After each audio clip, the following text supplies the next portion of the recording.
na nke a m nkiri mere were kọt be anyị. Ndewonu ụmụnne m ndị Igbo ndị ọma njem ọnụ, ekelekwa m unu. Ebe m si ewetara unu ozi a bụ n'ụlọ ozi ndị sim.ha asịrị FM.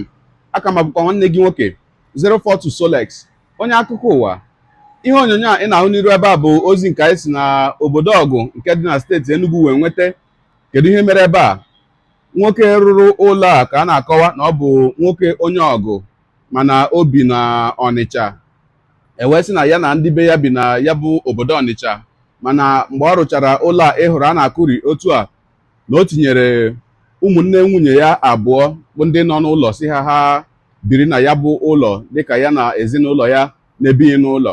O wee sị ka ha biri ebe ahụ wee letewe ya bụ ụlọ anya, mana ya bụ nwoke amaghịkwanụ na ụmụnne nwunye ya ahụ mechara o wee bụrụ na ha atinyela aka na ịtọrọ mmadụ. O wee bụrụ na ha tọta mmadụ na ọ bụ n'ụlọ ahụ ka ha na-edowe onye ahụ ha tọrọ.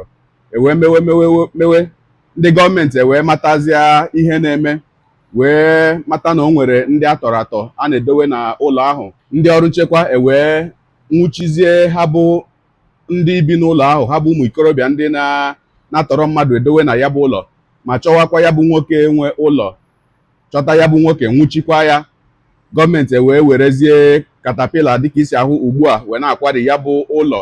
Maka gịnị? Maka na a na-edowe ndị atọrọ atọ ebe ahụ.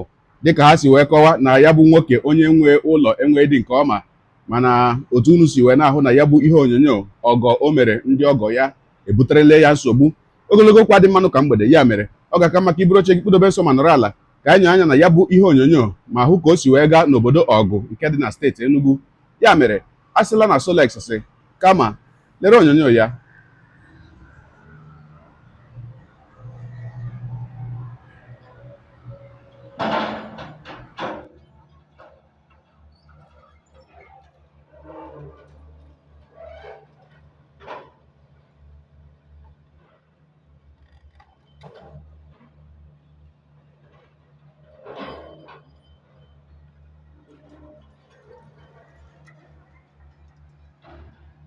Na nke a m nkiri mere were kọt be anyị. Nkiri mere were kọt tata bụ Satọde. Wow.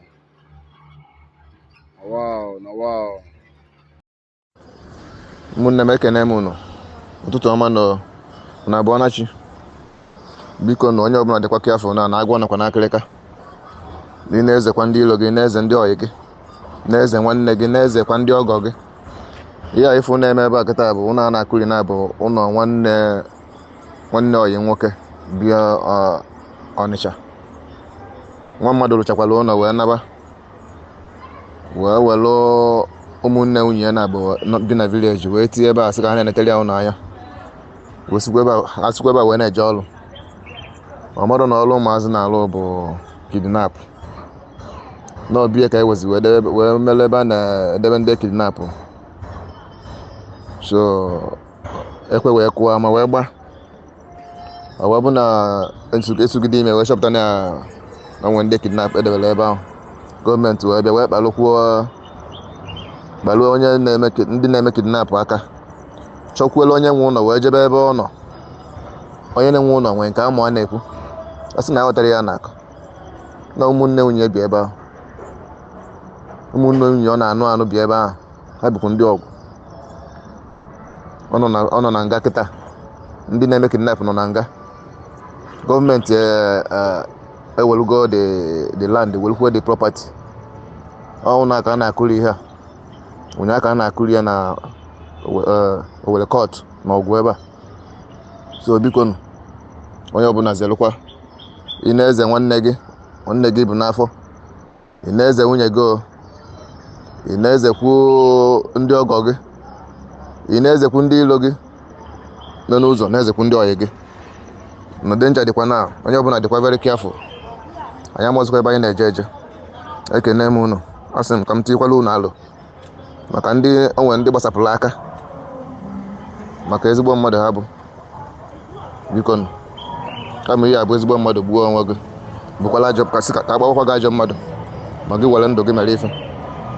Ekene m unu. Ọkụ ikirichala ya bụ ihe onyonyo. Ugbu a nke akụkọ ụwa gaala ka m kwukwa n'uche m nke nji bụrụ mmadụ. Ụmụnne m a sịkwa m na nke a bụ ihe ahụ a na-asị ma onye ekoteghị ọgọdọ ya ekotere ya, maka na dịka ya bụ akụkọ si wee gaa, dịka anyị si wee nụ ebe a, na ya bụ nwoke rụrụ ụlọ o nweghị ihe ọbụla ọ mara maka ya bụ ọrụ ntọ nke eji ụlọ ya arụ na idowekwanụ ndị ntọ na ya bụ ụlọ. Mana dịka anyị sirila wee hụ ya nụ na ya bụ ọgọ nke o mere ụmụnne nwunye ya aghọrọla ya arụ, ya bụ ọgọ abịala tinye ya na nsogbu.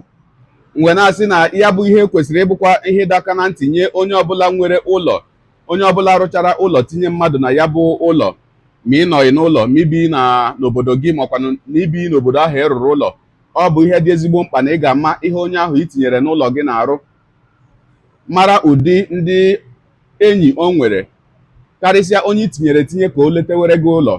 Maka gịnị?